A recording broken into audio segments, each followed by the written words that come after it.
কথাই আছে, ইট মারলে পাটকেল খেতে হয়। ইসরায়েলের অবস্থা এখন ঠিক এমনই। ইরানের যুদ্ধের কলকাঠি নাড়তে এসে উল্টো বিপদে পড়তে হয়েছে নেতানিয়াহুকে। একদিকে ইরানের পৃষ্ঠপোষকতা পাওয়া লেবাননের প্রতিরোধ যোদ্ধাদের কাছে হারিয়ে বসেছে ১০০টি মার্কাবা ট্যাঙ্ক। অন্যদিকে ইরানের তরফ থেকে ধারাবাহিকভাবে ছুটে আসা মিসাইলের আঘাত সামলাতে গিয়ে আশঙ্কাজনকভাবে কমে গেছে মূল্যবান প্রতিরক্ষা ব্যবস্থা ইন্টারসেপ্টরের মজুদ।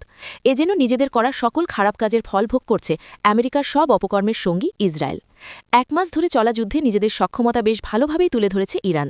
একের পর এক অত্যাধুনিক ব্যালিস্টিক মিসাইল, ক্লাস্টার বোমা আর ড্রোনের আঘাতে নড়বড়ে করে দিয়েছে ইসরায়েলের প্রতিরক্ষা ব্যবস্থা।